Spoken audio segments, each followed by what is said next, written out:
आप देख रहे हैं अनहोनी। तो चलिए बढ़ते हैं आज की इस कहानी की ओर। नई नौकरी, नई जगह, नया घर, सब कुछ अच्छा ही चल रहा था। गांव से शहर आकर मुझे ज़्यादा परेशानी नहीं हुई, और क्योंकि यह शहर भी उतना बड़ा नहीं था, इसलिए सब कुछ काफ़ी आसानी से अरेंज हो गया। घर ज़्यादा बड़ा नहीं था, मगर मुझ अकेले के लिए काफ़ी था। किराया भी ज़्यादा महंगा नहीं था, इसलिए मुझे ज़्यादा परेशानी कुछ नहीं हो रही थी।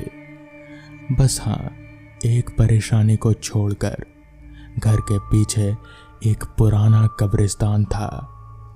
एक पुराना कब्रिस्तान जहाँ अब कब्रों को नहीं दफनाया जाता, मगर हाँ, कब्रें अब भी उस कब्रिस्तान से झांकती हुई नजर आती हैं। मैं कभी भी उस घर के छत पर नहीं गया था, क्योंकि मुझे उस घर को लिए हुए अभी 1-2 दिन ही हुए थे।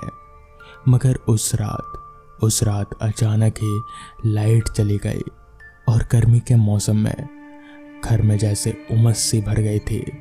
मुझसे रहा नहीं गया। मैंने अपना तकिया उठाया और मैं सीढ़ियों से होकर चल पड़ा अपने नए घर के छत की ओर। मैंने छत का दरवाज़ा खोला और जैसे ही छत में दाखिल हुआ, ठंडी हवा के झोंके ने मेरे पसीने से लथपथ शरीर को जैसे ठंडक का एहसास करवा दिया। मैं कुछ देर तक यहाँ वहाँ इधर उधर टहलता रहा, फिर अपने घर के पीछे की ओर गया, उत्सुकता से कि देखूं कि पीछे का नज़ारा कैसा है। मैं जाकर वहाँ खड़ा हुआ और चारों तरफ देखने लगा। वो कब्रिस्तान बाहर से दिखने में जितना छोटा लगता था, अंदर से उतना छोटा नहीं था। वो बहुत ही बड़ा कब्रिस्तान था। लाइटें भी लगी हुई थी और कब्रें जो मुझे झांकती हुई नजर आ रही थी। मैं भी चारों ओर देखे जा रहा था, बस कब्र ही कब्र और कब्र ही कब्र नजर आ रहे थे। कहीं कोई इंसान नहीं था आसपास। वहाँ मेरे घर के अलावा और कोई घर भी नहीं था, इसलिए वहाँ काफ़ी ज़्यादा खामोशी थी। इतनी खामोशी कि मैं हवा के बहने की आवाज़ काफ़ी तेज़ी से सुन पा रहा था। अभी मैं छत पर खड़ा इधर उधर नज़रें दौड़ा ही रहा था कि तभी मेरी नज़र कब्रिस्तान के अंदर एक अजीब से चीज़ पर गई। कब्रिस्तान के अंदर 2 बच्चे नज़र आए। मैं हैरान था कि आखिर इतनी रात गए कब्रिस्तान के अंदर ये दोनों बच्चे कर क्या रहे हैं। पहले तो मैंने सोचा कि उन्हें आवाज़ दूं, मगर फिर मैंने सोचा कि थोड़ा देर रुक कर देख लूं कि आखिर ये दोनों कर क्या रहे हैं। तभी अचानक वहाँ पर एक तीसरा बच्चा आया और उसके हाथ में एक गेंद सी थी। क्योंकि वहाँ पर अंधेरा थोड़ा ज़्यादा था, इसलिए उतनी साफ दिख नहीं रहा था, मगर हाँ, उसके हाथ में कुछ तो था जो वो एकदम से नीचे रखा और वो तीनों लात मारकर उसे फुटबॉल की तरह खेलने लगे। मुझे बड़ी हैरानी हुई कि आखिर ये बच्चे इतनी रात के कब्रिस्तान में फुटबॉल क्यों खेल रहे हैं। तभी मैंने नज़र गड़ाकर गौर से देखा कि जिसे अब तक मैं एक गेंद यानी कि फुटबॉल समझ रहा था, वो कोई गेंद नहीं बल्कि एक इंसान का कटा हुआ सिर था। वो बच्चे उस सिर को लात मारकर इधर उधर खेल रहे थे। मैं दंग रह गया। मेरी आंखें फटी की फटी रह गई। मैं भागना चाहता था, मगर मैं वहाँ से हिल नहीं पा रहा था। तभी अचानक वो तीनों बच्चे मेरे घर के एकदम करीब आकर, यानी कि कब्रिस्तान में ही, उन्होंने एकदम से रुककर अपना सिर ऊपर उठाया और मेरी ओर देखा। उन लोगों की आंखें जैसे चमक सी रहे थे। उनकी आंखों से एक अजीब रोशनी निकल रहे थे और वो तीनों बच्चे बहुत ही डरावनी मुस्कान मुस्कुरा रहे थे। मैंने ये सब देखा और फिर मैंने आओ देखा ना ताओ, मैं तुरंत छत से भागकर वापस अपने कमरे में आया और दरवाज़ा बंद करके जैसे कमरे के एक कोने में बैठ गया। मुझे कुछ समझ नहीं आ रहा था कि आखिर ये सब क्या हो रहा है। वो तीनों बच्चे कौन थे? वो जो भी थे वो कोई इंसान तो नहीं थे। अगली सुबह मैंने इस बात का जिक्र वहाँ के कुछ लोगों से किया तो पता चला कि वो कब्रिस्तान भूतिया है। वहाँ अक्सर ऐसी घटनाएं होती रहती हैं। जिसके बाद मैंने तुरंत ही वो फ्लैट छोड़ दिया और दूसरी जगह शिफ्ट हो गया। तो दोस्तों, ये थी आज की पहली कहानी। तो चलिए बढ़ते हैं आज की दूसरी कहानी की ओर। इस घटना से पहले मैं भूत प्रेत इन सब बातों पर विश्वास नहीं करता था, मगर इस घटना के बाद मैं इन सब चीजों पर विश्वास करने लगा। उस घटना ने मेरे दिमाग में अपना छाप कुछ इस कदर छोड़ा कि मैं कई दिनों तक बीमार था और मेरी हालत काफी गंभीर हो गई थी। और आज भी उस घटना को याद करके मेरे रातों की नींद उड़ जाया करती है। दरअसल हुआ कुछ यूं था कि साल 1999, उस समय हमारा गांव काफी छोटा हुआ करता था और न ही उस समय हमारे गांव में बिजली हुआ करती थी। सभी लोग मिलजुल कर एक साथ रहा करते थे। गांव में किसी भी तरह का काम ना होने के कारण मैं और मेरा दोस्त राकेश, हम दोनों शहर के एक दुकान में काम किया करते थे। हमारे गांव से शहर करीब 7 किलोमीटर दूर था, तो हम रोज आने जाने के लिए साइकिल का सहारा लिया करते थे। हमारी ड्यूटी सुबह 9 बजे से रात के 8 बजे तक की होती थी। कुछ दिन तो सब कुछ ठीक था, मगर एक रात काम से वापस लौटते वक्त हम जैसे ही गांव के बाहर वाले रास्ते पर पहुंचे तो अचानक हमें किसी आदमी के रोने की आवाज आने लगी। उस आवाज को सुनकर मैंने एकदम से साइकिल रोका और पीछे बैठे राकेश से कहा, अरे राकेश, इतनी रात गए ऐसे कौन रो रहा है? इस पर राकेश ने कहा, तू साइकिल चला, हमें इन सब में नहीं पड़ना, घर चलो। मुझे तो ये पता था कि राकेश काफी डरपोक लड़का है, तो मैं और कुछ ना बोलकर साइकिल को आगे बढ़ाकर सीधे साइकिल चलाकर अपने घर पहुंचा। मगर रात भर मेरे जहन में वही रोने की आवाज खटकती रही। अगली रात भी काम से वापस लौटते वक्त हमारे साथ वही घटना घटी। जैसे ही हम साइकिल लेकर गांव के बाहर वाले रास्ते पर पहुंचे तो कल की तरह आज भी हमें वही रोने की आवाज सुनाई पड़ने लगी। मगर इस बार मैंने अपना साइकिल नहीं रोका और सीधे घर चलाया। इस बार घर आकर मैंने ये ठान लिया था कि कल कुछ भी हो जाए मैं जाकर ये पता लगाकर ही रहूंगा कि आखिर ये रोने की आवाज किसकी है। मगर ये बात मैंने राकेश को नहीं बताई। जिसके बाद अगले दिन हम दोनों काम पर गए तो मैं बस इंतजार कर रहा था कि हमारी छुट्टी हो, लेकिन आज काम थोड़ा ज्यादा ही था, जिस वजह से मुझे ऐसा लग नहीं रहा था कि समय पर हमारी छुट्टी हो भी पाएगी। और ठीक ऐसा ही हुआ। हमारी छुट्टी 1 घंटे लेट यानी रात के 9 बजे हुई तो मैंने साइकिल निकाला और राकेश को पीछे बैठाकर घर की तरफ आगे बढ़ने लगा। उस समय रात के 9 बजना यानी कि काफी रात, ऊपर से गांव का इलाका, जिस कारण दूर दूर तक हमें हमारे अलावा और कोई भी नहीं दिख रहा था। और शायद अमावस की रात थी, जिस वजह से आसमान पर चांद का नामो निशान तलक नहीं था। अंधेरे ने तो इस कदर उस रास्ते पर अपना डेरा जमाया हुआ था कि हमारी टॉर्च की रोशनी भी कम पड़ रही थी। हम टॉर्च की धुंधली रोशनी के सहारे आगे बढ़ ही रहे थे कि तभी अचानक मेरे साइकिल का बैलेंस बिगड़ा और हम दोनों जमीन पर जा गिरे। भले की बात तो ये थी कि हमें ज्यादा चोट नहीं आई थी, तो मैं हाथ पैर झाड़ता हुआ उठा और जब अपनी निगाहें जमीन पर गिरे साइकिल की ओर घुमाई तो मैंने देखा कि साइकिल का अगला टायर पंचर हो चुका है। उस पंचर टायर को देखकर मुझे समझ आ गया कि अचानक टायर पंचर हो जाने की वजह से मेरा बैलेंस बिगड़ा और हम लोग गिरे। अभी मैं जमीन पर गिरे साइकिल को उठा ही रहा था कि तभी राकेश ने कहा, भाई तू कैसे साइकिल चला रहा है? जिस पर मैंने कहा, भाई इसमें मेरी क्या गलती है, अचानक साइकिल का टायर पंचर हो गया। मेरे ये बोलते ही राकेश का मुंह एकदम से उतर गया और उसने दबी हुई आवाज में कहा, अब हम लोग घर कैसे जाएंगे? अभी भी हमारा घर यहाँ से काफी दूर था, मगर अब किया भी क्या जा सकता है, हमें पैदल ही घर जाना पड़ेगा। तो हम और समय ना बिताकर साइकिल लेकर पैदल चलते हुए घर की तरफ आगे बढ़ने लगे।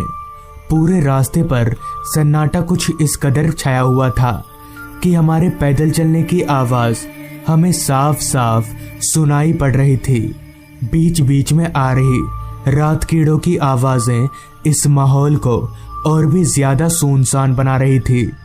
मुझे तो डर नहीं लगता था, मगर राकेश के चेहरे पर मुझे साफ साफ डर नजर आ रहा था। राकेश इतना डरपोक है कि वो रात को अकेला हल्का होने के लिए भी नहीं उठता है। अभी हम आगे बढ़ ही रहे थे कि तभी एक बिल्ली ने हमारा रास्ता काट दिया। उस बिल्ली के रास्ता काटते ही राकेश ने चिल्लाकर मुझसे कहा, रुक रुक रुक, बिल्ली ने रास्ता काट दिया है। तो इस पर मैंने कहा, तो क्या हुआ, बिल्ली ने रास्ता काट दिया तो? मैं इन सब बातों को नहीं मानता, मैं आगे पार होता हूँ, तू मेरे पीछे आ जा। इतना बोलकर मैं आगे बढ़ गया। उस बिल्ली के काटे गए रास्ते को पार कर लिया, जिसके बाद मेरे पीछे राकेश भी चला आया और वापस से हम दोनों घर की तरफ आगे बढ़ने लगे। अब रात काफी हो गई थी, जिस कारण हम अपने कदमों को काफी तेज भगा रहे थे, मगर मुझे याद था कि मुझे उस आवाज का पीछा करना है, तो मैं इसके लिए पहले से ही तैयार था। कुछ देर चलने के बाद हम गांव के बाहर वाले रास्ते पर पहुंचे तो हमें उसी तरह रोने की आवाज सुनाई पड़ी, जिस पर मैंने राकेश से कहा, राकेश टॉर्च दे तो मैं देख कर आता हूँ, यहाँ रोज रोज कौन रोता है। इस पर राकेश ने मुझे काफी बार मना किया, मगर मैंने उसकी एक नहीं सुनी। अंत में राकेश को मेरी जिद के सामने हारना ही पड़ा, लेकिन राकेश ने मुझे साफ साफ बोल दिया कि वो नहीं जाएगा, बल्कि वो यहीं रुककर मेरा इंतजार करेगा। जिसके बाद मैंने उसके हाथ से टॉर्च लिया और उस आवाज की तरफ आगे बढ़ने लगा। कुछ दूर आगे जाने के बाद मुझे लगा कि वो आवाज जंगल के अंदर से आ रही है, तो मैं चलकर जंगल के अंदर दाखिल हुआ तो सारा जंगल मानो रात की नींद सो रहा हो। दिन के वक्त जिस जंगल के अंदर इतना चहल पहल रहता है, रात के वक्त उस जंगल को इतना सुनसान देखकर मैं थोड़ा हैरान हुआ। खैर, अभी मैं उस जंगल के अंदर आगे बढ़ ही रहा था कि तभी मेरी नज़र जंगल के अंदर एक छोटे से घर पर गई, तो मैंने महसूस किया कि वो रोने की आवाज़ उसी घर में से आ रही है। तो मैं चलकर उस घर की तरफ आगे बढ़ने लगा। तभी मेरे जहन में एक सवाल ने दस्तक दिया कि इस जंगल में ये घर किसका होगा, और जिसका भी हो वो रोज रात को रोता क्यों है। ये सोचते सोचते मैं उस घर के करीब पहुंचा तो उस घर के दरवाजे पर ताला लटक रहा था, मगर उस घर की खिड़की खुली हुई थी और वो रोने की आवाज उसी घर में से आ रही थी। तो मैं खिड़की के पास गया और टॉर्च मारकर जब अंदर देखा तो मेरा सर एकदम से घूम गया और मेरे हाथ पैर सुन्न पड़ने लगे, क्योंकि जैसे ही मैंने खिड़की के अंदर टॉर्च मारा तो मैंने देखा कि उस घर के अंदर एक बूढ़ा आदमी इधर उधर दौड़ रहा है, मगर उसका चेहरा इंसानों से अलग पूरी तरह से जला हुआ था और उसकी आंखें गायब थी। उस आदमी को देखकर मुझे पता चल गया कि वो कोई इंसान नहीं बल्कि भूत है, और जैसे ही मैंने वहां से भागने के लिए अपना कदम बढ़ाया तो उस भूत ने अपना लंबा सा हाथ बढ़ाकर खिड़की से बाहर निकालकर मेरा गला पकड़ लिया और मुझे एक झटके से खींचा, जिससे मेरा सर एकदम से जाकर दीवार से जा टकराया। मैं अपने गले को उस भूत के हाथ से छुड़ाने की काफी कोशिश कर रहा था, मगर उसकी शक्ति के आगे मैं बेबस था, जिस पर मैंने चिल्लाना शुरू कर दिया, जिसकी आवाज से मेरा दोस्त राकेश वहां आ गया और किसी तरह उसने मुझे खींचकर उस भूत के हाथ से छुड़ाया और हम भागकर गांव पहुंचे। गांव वालों को पूरी बात बताई, जिस पर उन्होंने कहा उस घर में एक परिवार रहा करता था, जिसमें बेटा बहू और एक बूढ़ा आदमी यानी बेटे का पिता था। मगर एक दिन बेटा अपने बाप को छोड़कर उस घर से अपनी पत्नी को लेकर चला गया, जिससे वो बूढ़ा आदमी अपना मानसिक संतुलन खो बैठा और उसने उसी घर में आत्महत्या कर ली। तब से उसकी आत्मा उसी घर में भटकती है। तो दोस्तों, ये थी आज की कहानी। रात के 9:30 बज रहे थे। मैं खाना पीना खाकर बिस्तर पर लेटने ही वाला था कि तभी मेरे फोन की रिंग बजी। मैंने फोन देखा तो उसमें मेरे दोस्त कमल का कॉल आ रहा था। तो इतनी रात गए कमल का कॉल आता देख मैंने झट से कॉल रिसीव किया। तो मेरे कॉल रिसीव करते ही कमल ने कहा, यार तू कहाँ है? मुझे अभी अर्जेंट मामा के घर जाना होगा, तो तू क्या अभी अपनी कार लेकर आएगा? कमल मेरा काफी अच्छा दोस्त था, उसने भी मेरे लिए काफी काम किया है, तो मैं भी उसे ना नहीं बोल सकता। इस पर मैंने कमल से कहा, हाँ मैं आता हूँ, मगर क्या अर्जेंट है? मेरे ये पूछने पर कमल ने कहा, तू आना फिर बताता हूँ। इतना बोलकर कमल ने कॉल कट कर दिया। दिसंबर का आखिरी हफ्ता होने के कारण ठंड इतनी ज्यादा थी कि मेरे हाथ पैर कांप रहे थे, मगर कुछ किया भी नहीं जा सकता था। मुझे तो जाना ही पड़ेगा। जिसके बाद मैं उठा और फटाफट से गर्मी के कपड़े पहनकर घर से बाहर निकला। तो बाहर चल रही ठंडी ठंडी हवाओं के कारण मेरे शरीर के अंदर हड्डियां तलक भी कांप रहे थे। खैर वहां खड़े खड़े समय जाया ना करके अपनी कार निकाली और कमल के घर की तरफ आगे बढ़ने लगा। मेरे घर से कमल का घर करीबन 20 किलोमीटर था, तो मुझे वहां पहुंचने में तकरीबन 30 से 40 मिनट का समय लगने वाला था। कार चलाते वक्त मैंने जब अपनी निगाहें घड़ी की ओर घुमाई तो वक्त हो रहा था रात के 10 बजे का। ऊपर से ठंड का मौसम होने के कारण रात के 10 बजे आधी रात की तरह मालूम पड़ रहा था। रास्ता पूरी तरह से सुनसान और अंधेरे में डूबा हुआ था, वो भी इतना घना अंधेरा कि मेरी हेडलाइट की रोशनी उस अंधेरे के आगे काफी कम पड़ रही थी। रास्ते पर दूर दूर तक मुझे मेरी गाड़ी के अलावा दूर दूर तक ना तो कोई इंसान दिख रहा था और ना ही कोई गाड़ी। सन्नाटा तो इतना फैला हुआ था कि मानो ठंड के कारण इंसान तो दूर, सभी परिंदे भी कहीं छिप गए हों। साथ ही साथ रास्ते पर छाए सन्नाटे को मैं अपनी कार के अंदर बैठकर महसूस कर पा रहा था। कमल के घर जाने में मुझे एक अलग रास्ता लेना पड़ता है, जिस रास्ते के दोनों ओर घने जंगल ही जंगल थे। भला तो हो इस बात का कि मैं कार में हूँ तो मुझे जंगली जानवरों का कोई डर नहीं है। मैं कार की सभी खिड़कियां बंद करके बैठा हुआ था, मगर फिर भी मुझे काफी तेज ठंड लग रही थी। खैर अभी मैं आगे बढ़ ही रहा था कि तभी अचानक मेरा रास्ता एक काली बिल्ली ने काट दिया। तो उस बिल्ली के रास्ता काटते ही मैंने झट से ब्रेक दबाकर अपनी कार रोक ली, क्योंकि मैं बिल्ली के काटे गए रास्ते को पार करके काफी बार फंस चुका हूँ। इसलिए मैं इस बार ये जोखिम नहीं मोल लेना चाहता था। मेरे खड़े खड़े 5 मिनट हो गए, मगर उस रास्ते पर कोई भी पार नहीं हुआ। इस पर मैंने मन ही मन में कहा, लगता है आज मुझे बिल्ली के काटे गए रास्ते को पार करना ही होगा, और 5 मिनट इंतजार करके देखता हूँ।